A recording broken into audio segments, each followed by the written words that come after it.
24వ అధ్యాయము 15వ వచనంలో ఉన్నటువంటి మాటలు చదువుకుందాం. నేనును నా ఇంటి వారును యెహోవాను సేవించదము అనెను. నేనును నా ఇంటి వారును యెహోవాను సేవించదము అనెను. చిన్న ప్రార్థన చేస్తున్నాం. ప్రభువా, మీ కొందనాలు చెల్లిస్తుంటున్నాం నాయన. నీ వాక్యాన్ని మేము ధ్యానించుకుని చుండగా ప్రభువా, మా అందరితో మీరు స్పష్టముగా మాట్లాడాలి.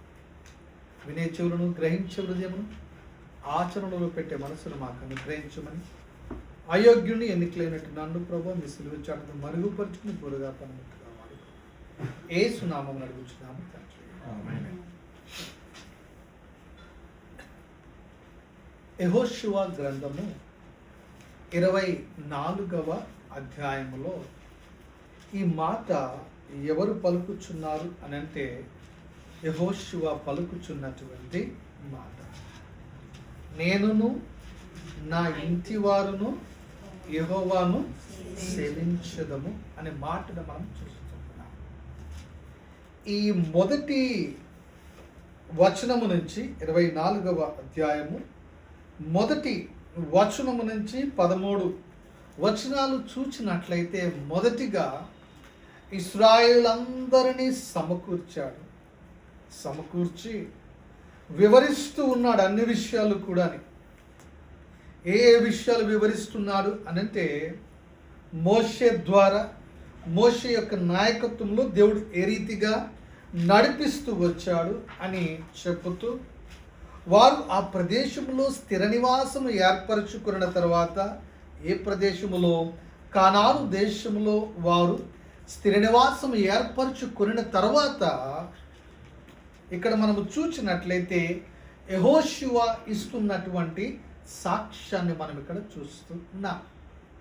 నేనును నా ఇంటి వారును యెహోవాను సేవించుదము అనే మాట ఎక్కడ చెప్పుతున్నాడు అని అనగా, సమాజము మధ్యలో ఏం చేస్తున్నాడు?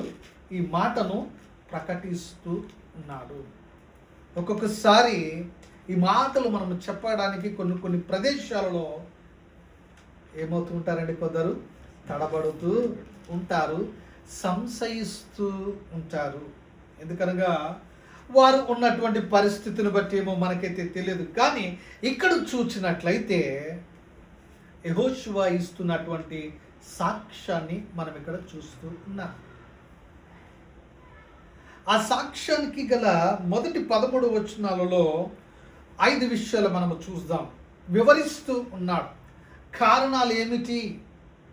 ఇప్పుడు మనము ప్రభువును ఆరాధిస్తున్నాము, ప్రభువును సేవిస్తున్నాం, ప్రభువును స్వంత రక్షణను కలిగి మనము జీవిస్తున్నాము అని అంటే, దానికి ఏముందండి? ఒక కారణం ఉన్నది. ఏంటి ఆ కారణం అంటే, ఆయనను మనము నమ్మాము, విశ్వసించి మన హృదయములో ఆయనను మనం ఏం చేసాం? ప్రతిష్ఠత చేసుకొని ఉన్నాము. అలాగే యెహోషువ కూడా తెలియపరుస్తున్నాడు, వివరిస్తూ ఉన్నాడు. ఆ వివరిస్తున్నటువంటి వాటిలో మొదటిగా మనము చూసినట్లయితే, మొదటి 5 వచనాలలో ఆయన మాట్లాడుతూ ఉన్నాడు. ఎందుకు నేను ఆయనను సేవిస్తాను, ఎందుకు నేను ఆయనను ఆరాధిస్తాను, ఎందుకు నేను ఆయనను ఘనపరుస్తాను అనే విషయాలు అవగాహన ఆయన కలిగి ఉన్నాడు. మనము కూడా ఎందుకు ఆయనను మనం ఆరాధిస్తున్నాం కదండి, ఎందుకు ఆయనను మనము సేవిస్తున్నాం అనే సాక్ష్యము కలిగి మనం ఏం చేయాలా? జీవించవలసినటువంటి వారమై ఉన్నాము. అయితే ఈ మొదటి 5 వచనాలలో మనము చూచినట్లయితే, దయచేసి ఎవరైనా చదవలసిందిగా మనం చేస్తూ ఉంటున్నాం. యెహోషువ ఇశ్రాయేలు గోత్రం వారినందరినీ షెకెములో పోగు చేసి వారి పెద్దలను, వారి ప్రధానులను, వారి న్యాయాధిపతులను, వారి నాయకులను పిలిపింపగా, వారు వచ్చి దేవుని సన్నిధిని నిలిచిరి. యెహోషువ జనులందరితో ఇట్లా నేను జనులందరితో షెకెములో పోగు చేయారు. జనులందరితో ఇశ్రాయేలీల దేవుడైన యెహోవా చెప్పినదేమనగా, ఆది కాలం నుండి మీ పితరులు అనగా అబ్రహామునకు. ఎక్కడి నుంచి ఆయన అడ్రస్ చేస్తున్నాడండి? ఆది కాలములో, అనాది కాలములో ఉన్నటువంటి అబ్రహాము నుంచి ఏం చేస్తున్నాడు? ఆయన చెప్పుతూ ఉన్నాడు. ఒక్కొక్కసారి మనం కూడా చెప్పుతూ ఉంటాం, మీరు ఎలా రక్షించబడ్డారండి అని అంటే మనం ఏమంటాము? మా తల్లిదండ్రులు, లేకపోతే వారి యొక్క తల్లిదండ్రులు. అక్కడ ఏదో ఉండదు, ఒకటో జనరేషను, రెండో, మూడో, లేకపోతే ఈ జనరేషను, ఏదో ఒక అడ్రస్ అనేది మనం ఏం చేస్తుంటాం? చేస్తూ ఉంటాం, చెప్పుతూ ఉంటాం. ఎలాగ మనము ప్రభువును నమ్ముకున్నాం, ఎట్టి పరిస్థితులలో మనం నమ్ముకున్నాం. కొందరికి రకరకాలైనటువంటి పరిస్థితుల్లో నుంచి దేవుడు ఏం చేస్తుంటాడు? పిలుస్తూ ఉంటాడు.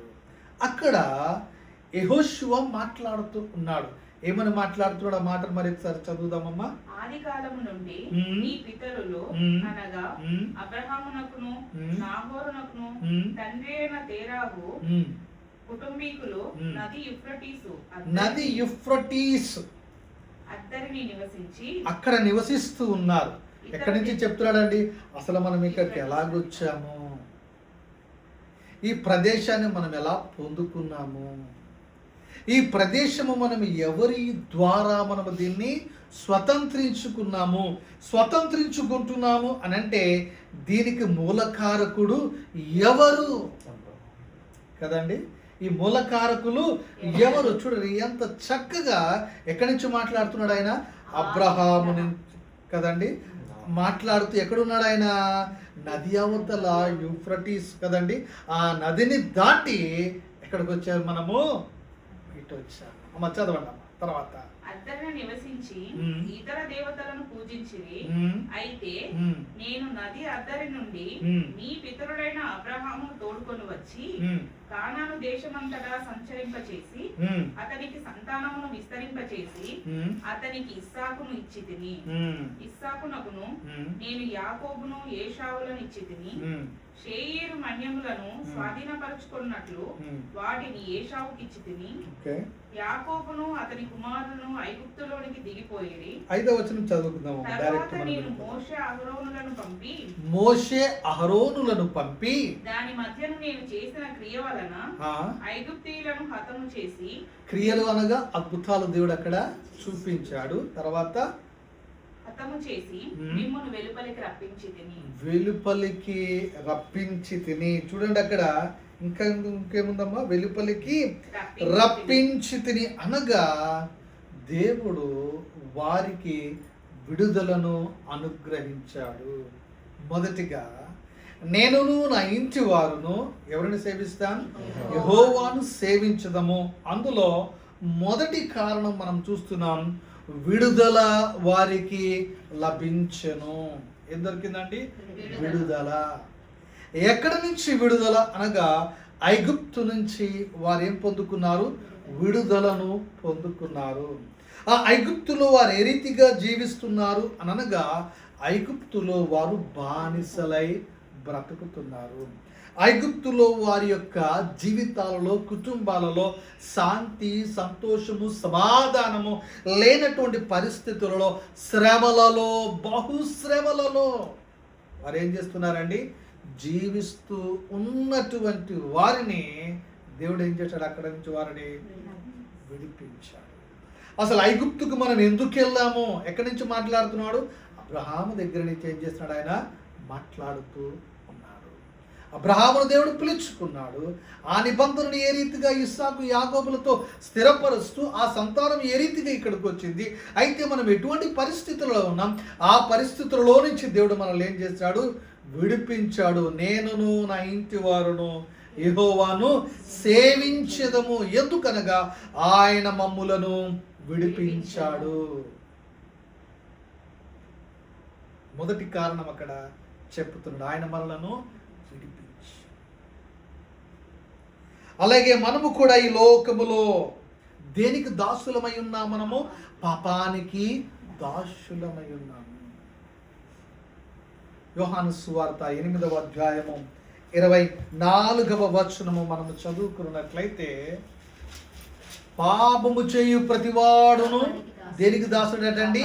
పాపమునకు దాసుడు. కాబట్టి ఈ పాపమునకు దాసులమైనటువంటి మనలను విడిపించడానికి ఎవరు వచ్చారు? ప్రభు అయినటువంటి యేసుక్రీస్తు వారు ఈ లోకమును పాపులను రక్షించుటకు ఆయన ఈ లోకములోనికి వచ్చెను. నేను పాపులను పిలువచ్చితేనే గాని నీతిమంతులను పిలుచుటకు నేను రాలేదు. ప్రభువారు అనేక సందర్భాలలో ఈ మాటలు మనము చూస్తూ ఉంటాం.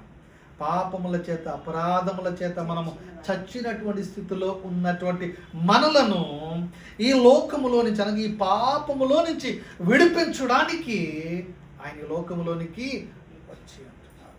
యెహోషువ చెప్పుచున్నటువంటి మాట, ఆయన మమ్ములను విడిపించాడు.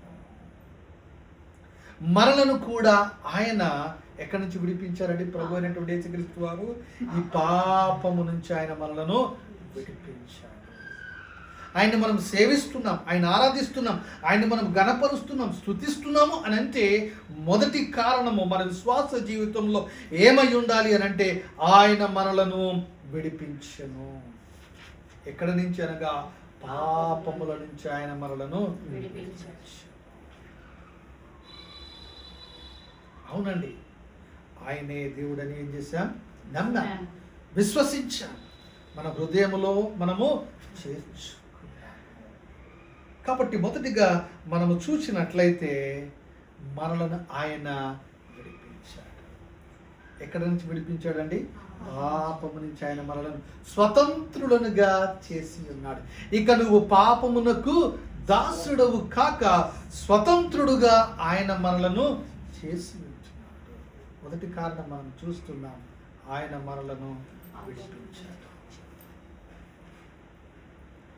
రెండవదిగా మనం చూస్తామండి, మరి విడిపించినటువంటి దేవుడు ఏం చేస్తున్నాడు కదండి. రెండవదిగా మనము చూసినట్లయితే 6వ వచనం మనం చదువుకుందాం. 24వ అధ్యాయము 6వ వచనం మనం చదువుకుందాం. నేను ఐగుప్తులో నుండి మీ తండ్రులను రప్పించినప్పుడు మీరు సముద్రము వద్దకు రాగా ఐగుప్తీయులు రథములతోనూ రౌతులతోనూ మీ తండ్రులను ఎర్ర సముద్రము వరకు తరిమిరి. తర్వాత అంటే ఇక్కడ మనం ఒక్కసారి మొదటిగా విడుదల చేశాడు దేవుడు, విడుదల ఇచ్చినటువంటి దేవుడు మళ్ళీ అక్కడ ఏమంటున్నారు అనగా రప్పించి అనే మాటను మనం చూస్తున్నాం. చూడండి, అక్కడ ఐగుప్తులో నుండి మీ తండ్రులను రప్పించినప్పుడు మీరు సముద్రమునొద్దకు రాగా అనగా ఇక్కడ మనము చూసినట్లయితే విడిపించినటువంటి దేవుడు నడిపిస్తున్నాడు. విడిపించినటువంటి దేవుడు ఐగుప్తు నుంచి విడిపించాడు. విడిపించి దేవుడు ఏం చేస్తున్నాడు? వారి మధ్యన ఉన్నాడు, వారితో ఉన్నాడు, వారితో ఉండి దేవుడు ఏం చేస్తున్నాడు? నడిపిస్తూ ఉన్నాడు. అక్కడ అంటున్నాడు, నేనును నా ఇంటి వారు యెహోవాను సేవిస్తున్నాం. ఎందుకంటే ఆయన విడిపించాడు, విడిపించి ఏం చేస్తున్నాడు? నడిపిస్తున్నాడు. విడిపించి విడిచిపెట్టలేదు, నట్టేటిని ముంచేయలేదు కదండి. కష్టం వచ్చినా, ఇరుకు వచ్చినా, ఇబ్బంది వచ్చినా, మేము దాటలేనటువంటి పరిస్థితుల్లో మేము మొరపెట్టినా దేవుడు ఏం చేశాడు? ఆ మొరను ఆలకించి ఒక మార్గాన్ని ఆయన చూపించాడు. అక్కడ అంటున్నాడు, విడిపించినటువంటి దేవుడు రెండవ లక్ష్యం లేదా రెండవ కారణం ఏమిటి అనగా ఆయన నడిపిస్తూ. చూడండి, అక్కడ మనము చదివినట్లయితే 8వ వచనం కూడా చదువుదామా ఒకసారి. యోర్దాను అద్దరిని నివసించిన అమోరీల దేశమునకు నేను మిమ్మల్ని రప్పించినప్పుడు ఇక్కడ చూడండి, నేను మిమ్మల్ని రప్పించినప్పుడు అంటే దేవుడు వారిని ఏం చేస్తున్నాడు? నడిపిస్తూ ఉన్నాడు. వాళ్ళని వారితో ఉన్నాడు. ఏ రీతిగా ఉన్నాడు? అగ్నిస్తంభముగా, మేఘస్తంభముగా వారి మధ్యన ఉండి దేవుడు ఏం చేస్తున్నాడు? వారితో నడుస్తున్నాడు, వారితో ఉన్నాడు, నడిపిస్తూ ఉన్నాడు. ఎంత చక్కగా నడిపించాడు దేవుడు అంటే, బట్టలు, చెప్పులు, ఎంత గొప్ప కదండి ఇది, ఎంత గొప్ప కదా. ఎవరి సాక్ష్యం చెప్తారంటే, ఎవరైతే ఆ అనుభవములో ముందుకు సాగుతూ ఉంటారో వారు ఈ సాక్ష్యాన్ని పంచుకోగలరు. రెండవ కారణం మనం చూస్తున్నాం, వారు చెప్పుచున్నటువంటి కారణం ఏమిటి అనగా ఆయన మమ్మల్ని నడిపిస్తూ ఉన్నాడు. ఆయన మనల్ని నడిపించువాడై ఉన్నాడు. ఎప్పుడైతే ఆయన మనం అంగీకరించామో ఆయన పరిశుద్ధాత్మ దేవుణ్ణి ఆయన మనకు అనుగ్రహించాడు. ఆయన మనలో మనతో ఉన్నాడు. ఆయన మనల్ని ఏం చేస్తున్నాడండి? నడిపిస్తున్నాడు. కొన్ని వచనాలు మనము చూచినట్లయితే చూడండి, యోహాను సువార్త 16వ అధ్యాయము 12 నుంచి 14లో చూసినట్లయితే పరిశుద్ధాత్మ దేవుడు మనల్ని ఏం చేస్తున్నాడు? సర్వసత్యములోనికి ఆయన మనలను నడిపిస్తూ ఉన్నాడు. నేను మీతో చెప్పవలసినవి ఇంకను అనేక సంగతులు కలవు, కానీ ఇప్పుడు మీరు వాటిని సహింపలేరు. చూడండి, నడిపించడములో ఏ రీతిగా నడిపిస్తున్నాడు? ఆయన చేయి పట్టుకొని ఆయన నడిపిస్తున్నాడు. పాడుతుంటాం కదండి, చేయి పట్టుకో నా చేయి పట్టుకో, జారిపోకుండా నే పడిపోకుండా యేసు నువ్వు నా చేయి పట్టుకుని ఆయన నడిపిస్తున్నాడు. అందుకే అంటున్నాడు, మీరేమైనా కానివ్వండి. ఎవరితో మాట్లాడుతున్నాడు? షేకెములో ఉన్నటువంటి పెద్దలతో, అక్కడ ఉన్నటువంటి ప్రజలతో, నేనును నా ఇంటి వారును. దేవుడు వారిని కూడా విడిపించాడు, కానీ జ్ఞాపకం చేస్తూ ఉన్నాడు, తెలియపరుస్తూ ఉన్నాడు. జ్ఞాపకం చేసుకోవాలి. మనం కూడా ఒక్కొక్కసారి ప్రభువు చేసినటువంటి మేలులో మనం ఏం చేస్తుంటాం? జ్ఞాపకం చేసుకుంటాం. ఒకప్పుడు ఏ రీతిగా మనము బ్రతికాము, ఒకప్పుడు ఏ రీతిగా మనము జీవించాము. ఒక్కొక్కసారి మనము క్రైస్తత్వములో జీవించకుండా ఒక్కొక్కసారి మనము తర్జన భర్జన అవుతున్నటువంటి సందర్భాలలో దేవుని వాక్యము అసలు మనం ఎలాగుండే వాళ్ళము, దేవుడు మనల్ని ఎలాగా తీసుకొచ్చాడు, ప్రస్తుతం మనం ఎలా బ్రతుకుతున్నాం కాదు, ఇది కాదు, ఇంకా మనం ఏం చేయాలా? సరి చేసుకోవాలా, మన జీవితాన్ని మనము సవరించుకోవాలి అని చెప్పి ఒక ఆలోచనతో తిరిగి తీర్మానాన్ని మనం ఏం చేసుకుంటాం? పునర్నిర్మించుకుంటూ ముందుకు మనము సాగుతూ ఉంటాం. దేవుడు నడిపించాడు. ఏ రీతిగా నడిపించాడట? చెయ్యి పట్టుకొని ఆయన నడిపించాడు. చెయ్యి ఎప్పుడు పట్టుకుంటామండి? ప్రేమించినప్పుడు. అంతే కదండి, ప్రేమించినప్పుడు. అనగా చూడండి, చెయ్యి పట్టుకొని ఆయన ఏ రీతిగా నడిపిస్తున్నాడు? ప్రేమతో. ఓషియా గ్రంథంలో ఈ మాటలన్నీ కూడా మనకు కనబడుతూ ఉంటాయి. ఆ వచనాలు నేను చూపించడం లేదు, కానీ ఒక్కొక్కటి చూసుకుంటూ మనము ముందుకు సాగుతూ ఉన్నాం. ఏ రీతిగా అండి? చెయ్యి పట్టుకొని నేర్పించువాడును నేనే. ఆయనే నేర్పిస్తూ ఉన్నాడు, ఆయనే నడిపిస్తూ ఉన్నాడు, ఆయనే చెయ్యి పట్టుకుని నడిపిస్తూ ఉన్నాడు. ప్రేమగా, ప్రేమతో, ఒక స్నేహితుని వలే. ఎలాగంటండి? ఒక స్నేహితుని వలే ఆయన ఏం చేస్తున్నాడు? అవన్నీ జ్ఞాపకం చేసుకుంటున్నాడు. యెహోషువ, ఈ స్థితికి నేను ఉన్నాను అని అంటే, ఎంతగా దీవించబడ్డాను అని అంటే కారణం ఎవరు? ఆయనే. ఆయన నన్ను నడిపించాడు, ఆయన ప్రేమను నాకు చూపించాడు, ఆయన నాకు నేర్పించాడు. నేర్పించి ఆయన నన్ను ఏం చేస్తున్నాడు? నడిపిస్తూ ఉన్నాడు. కాబట్టి నేనును నా ఇంటి వారును యెహోవాను. రెండవ కారణం మనం ఇక్కడ చూస్తున్నాం. ఏంటయ్యా కారణము అని అంటే, ఆయన ఏం చేస్తున్నాడు? నడిపిస్తూ ఉన్నాడు. కాబట్టి సంపూర్ణ విధేయతతో నేర్చుకోవలసిన బాధ్యత ఎవరి మీద ఉందండి? మన మీద. సంపూర్ణ విధేయతతో, అనగా ఆయన వాక్యానికి, ఆయన మాటకు మనము లోబడి విధేయతతో మనము నేర్చుకున్నట్లయితే ఆయన మనలను నడిపించేవాడే. మూడవదిగా మనము చూస్తామండి. మూడవదిగా మనము పరిశీలన చేసినట్లయితే చూడండి, 8వ వచనం మనం చూద్దాం. 8వ వచనం, యోర్దాను అద్దరిని నివసించిన అమోరీయుల దేశమునకు నేను మిమ్మల్ని రప్పించినప్పుడు వారు మీతో యుద్ధము చేయగా నేను మీ చేతికి వారిని అప్పగించి తిని. చూడండి, మీరు వారి శత్రువు మీద దేవుడు ఏమిచ్చాడు? మొదటిగా విడిపించాడు, రెండవదిగా నడిపిస్తున్నాడు. ఆ నడక ఎలాగుందటండి? చెయ్యి పట్టుకున్నాడు. ఆ చెయ్యి పట్టుకోవడంలో ఏముందండి? ప్రేమ ఉంది. తర్వాత మళ్ళా నేర్పిస్తున్నాడు కదండి, స్నేహితుని వలే కదండి నడిపిస్తున్నాడు. కాబట్టి మనము విధేయతతో నేర్చుకుని ఎప్పుడైతే ముందుకు సాగుతూ ఉంటామో, తర్వాత దేవుడు మళ్ళా ఇంకోటి ఏం నేర్పిస్తున్నాడు? శత్రువు మీద జయము అనుగ్రహిస్తూ ఉన్నాడు. అక్కడ మనం చదువుతున్న 8వ వచనంలో అక్కడ ఎవరు కనబడుతున్నారండి? అక్కడ అమోరీలు కనబడుతూ ఉన్నారు. మీదకు వచ్చారు. అయితే నేను వారిని నీ చేతికి, మీ చేతికి, శత్రువు మీద జయం. మూడవదిగా ఏమని చెప్తున్నాడండి అక్కడ? శత్రువుల మీద జయాన్ని ఆయన అనుగ్రహిస్తూ ఉన్నాడు. కాబట్టి నేను నా ఇంటి వారును యెహోవాను సేవించెదను. కాబట్టి మన విశ్వాస జీవితంలో మనము కూడా నేటి దినాలలో మనము అన్నిటిలో జయమునిచ్చే దేవుని మీద మనం ఏం చేయాలండి?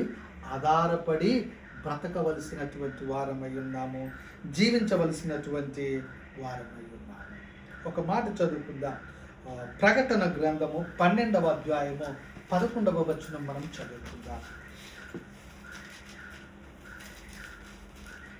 వారి గొర్రెపిల్ల రక్తమును బట్టి తామిచ్చిన సాక్ష్యమును బట్టి వానిని జయించి ఉన్నారు కానీ మరణపు వరకు తమ ప్రాణములను ప్రేమించిన వారు కారు. చాలండి, జయించి ఉన్నారు. మనం ఎప్పుడైతే దేవునికి లోబడుతూ విధేయతతో మన ముందుకు సాగుతూ ఉంటామో కదండి, ఎప్పుడైతే మనము నూతన జన్మ ద్వారా దేని మీద జయాన్ని పొందుకుంటాం తెలుసా? పాపము మీద మనము జయాన్ని పొందుకుంటాం. రెండవదిగా మనము దేని విశ్వాసము ద్వారా మనం దేని మీద, లోకము మీద మనం ఏం చేస్తాము? జయాన్ని మనము పొందుకుంటాం. ఇంకా మనము చూసినట్లయితే ప్రభు అయినటువంటి యేసుక్రీస్తు వారు మనలో ఉండుట ద్వారా దుర్బోధల మీద కూడా మనం ఏం పొందుకుంటాం? జయాన్ని పొందుకుంటాం. అక్కడ వారైతే శత్రువుల మీద ఏం పొందుకున్నారటండి? జయాన్ని పొందుకున్నారు. కాబట్టి నేనును ఈ రీతిగా మన కుటుంబాలు కట్టబడాలి. ఇటు సాక్ష్యాలలో మనము, ఇటు సాక్ష్యముతో ఈ లోకములో మనము ముందుకు సాగవలసినటువంటి వారమై ఉన్నాము. నాలుగవదిగా మనము చూసినట్లయితే అక్కడ ఏమంటున్నాడంటే ఆటంకములను అనుకూలపరిచారు దేవుడు. ఏం చేశారటండి? అక్కడ ఆటంకములను అనుకూలపరిచి ఉంటున్నాడు. అక్కడ చూడండి 11వ వచనం మనం చదువుకుందాం ఒకసారి. మీరు యోర్దాను దాటి యెరికో దగ్గర వచ్చినప్పుడు యెరికోకు యజమానులకు అమోరీయుల, పెజ్జీయులు, కనానీయులు, హిత్తీయులు, గిర్గాషీయులు, హివ్వీయులు, యెబూసీయులను వారు మీతో యుద్ధము చేయగా నేను వారిని మీ చేతికి చూడండి, ఎటువంటి పరిస్థితి అయినప్పటికీ కూడా దేవుడు ఏం చేస్తాడట? అనుకూల పరుస్తాడు. ఎప్పుడు? ఆయన మనతో ఉన్నప్పుడు, ఆయన మనతో నడుస్తున్నటువంటి సందర్భాలలో శత్రువు మీద ఆయన మనకు జయాన్ని ఇస్తాడు. కొన్ని వచనాలు మనం చదువుకుందాం. నెహెమ్యా గ్రంథానికి మనం వెళదాం. 9వ అధ్యాయము 11వ వచనం మనం చదువుకుందాం. నెహెమ్యా గ్రంథము 9వ అధ్యాయం 11వ వచనం.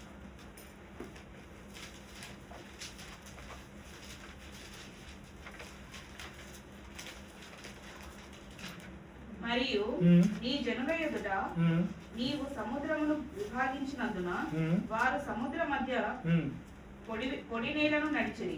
చూడండి, వారు ఏం చేశారటండి? పొడి నేలను వారు నడిచిరి. ఇక్కడ మనము చూసినట్లయితే పరిస్థితిని దేవుడు ఏం చేస్తున్నాడు? అనుకూలపరుస్తూ ఉన్నాడు. ఎటువంటి పరిస్థితి? అక్కడ ఎర్ర సముద్రం ఏమైందండి? ఆ రెండుగా ఇరుకులో దేవుడు ఏమి ఇచ్చాడండి? సముద్రం పాయలవడం ఏంటి కదండి, ఆరిన నేలను కదండి. ఓకే, వెళ్ళారు. వెనకాల శత్రు సైన్యం ఏమైపోయిందండి? పరిస్థితిని, అంటే ఎటువంటి ఆటంకములు అయినప్పటికీ కూడా దేవుడు ఏం చేస్తాడని మనకి అనుకూల. ఈ విశ్వాసాన్ని, ఈ రుచిని ఎవరు కలిగి ఉన్నారు? యెహోషువ కలిగి ఉన్నారు. మన విశ్వాసంలో ఒక్కొక్కసారి మనకు ఎదురైన ఆటంకాలలో మనం ఏమవుతూ ఉంటాం? భయపడుతూ ఉంటాం, తొట్టిల్లుతూ ఉంటాం, తొట్టిల్లి తొందరపాటు మాటలు మనం మాట్లాడుతూ ఉంటాం. ఎందుకనగా బలహీనులమే కదండి మనము. అయినప్పటికీ కూడా బలహీనమైనటువంటి మనలను ఆయన బలపరచు దేవుడై ఉన్నాడు. మనకు ఎటువంటి పరిస్థితుల్లో ఉన్నా కానీ దేవుడు ఏం చేశాడు, ఆటంకాలన్నిటినీ తొలగించి అనుకూల పరిస్థితులను దేవుడు ఏం చేస్తాడు, అనుగ్రహిస్తాడు.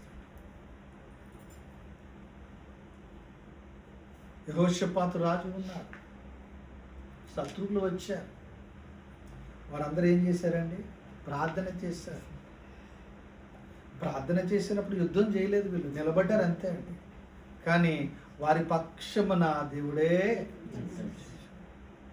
చూశారండి. ఎటువంటి పరిస్థితి అయినప్పటికీ కూడా దేవుడు ఏం చేస్తాడు, అనుకూల పరిస్థితి. ఎస్తేరు గ్రంథంలో మనం చూస్తూ ఉంటాం కదండి, యూదులందరిని ఏం చేయాలా, ఉపవాసంతో ప్రార్థించారు. రాజు సముఖముకి ఎప్పుడైతే వెళ్ళిందో పరిస్థితి ఏమైపోయింది, అక్కడ మనుషులు ఒకటి ఆలోచిస్తుంటారు, దేవుడు వెంటనే దేవుడు ఆ రాజుకు ఆ యొక్క రాణి ఎడలు ఏం కలిగజేసాడు, ఒక అక్కడి నుంచి మొత్తం మారిపోయింది. అనుకూలతను దేవుడు ఏం చేస్తాడు, మనం అనుకు నీకు విరోధముగా రూపింపబడినటువంటి ఏ ఆయుధమును వర్ధిల్లదు. కాబట్టి ఇక్కడ మనం చూసినట్లయితే ఇవన్నీ గుర్తెరుగుతున్నాడు, జ్ఞాపకం చేసుకుంటున్నాడు, సాక్ష్యం సెలవిస్తున్నాడు. నేను నా ఇంటి వారును ఏం చేస్తామండి, మొదటిగా మనం ఏం చూసామని, మొదటిగా అమ్మా విడిపించాడు, రెండవదిగా విడిపిస్తున్నాడు దేవుడు, మూడవదిగా జయాన్ని ఇస్తున్నాడు దేవుడు శత్రువు మీద, నాలుగవదిగా అనుకూలతను దేవుడు, అనుకూల పరిస్థితులను దేవుడు మనకు ఆటంకములను తీసివేసి అనుకూల పరిస్థితులను దేవుడు అనుగ్రహిస్తూ ఉన్నాడు.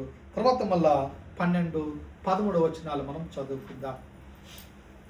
12, 13 వచనాలు చదువుకుందాం. మరియు నేను నీకు ముందుగా కందిరీగలను పంపితిని, నీ ఖడ్గము కాదు నీ విల్లు కాదు కానీ అవే అమోరీయుల రాజులనిద్దరిని తోలివేసెను. చూడండి, నీ ఖడ్గము కాదు నీ విల్లు కాదు కానీ అవే అమోరీయుల రాజులనిద్దరిని మీరు సేద్యము చేయని దేశమును, ఇంకా మీరు కట్టని పట్టణములను మీరు వాటిలో నివసించుచున్నారు, మీరు నాటని ద్రాక్ష తోటల పండ్లను చూసారా అండి. స్వాస్థ్యమును పోషణను దేవుడు ఏం చేస్తున్నాడు, అనుగ్రహిస్తున్నాడు. పోషించే ఆయన ఏం చేస్తున్నాడు, స్వాస్థ్యం ఇచ్చాడు దేవుడు వారికి అట్లేదు. అయినప్పటికీ కూడా దేవుడు వారికి ఆ ప్రదేశమును అనుగ్రహించి, అందుకే అక్కడ అంటున్నాడు చూడండి, మీరు కట్టని పట్టణములను మీకు ఇచ్చి ఉన్నాను, మీరు వాటిలో ఏం చేస్తున్నారు, నివసిస్తున్నారు, మీరు నాటిన ద్రాక్ష తోటల పండ్లను ఒలీవ తోటల పండ్లను తినుచున్నారు.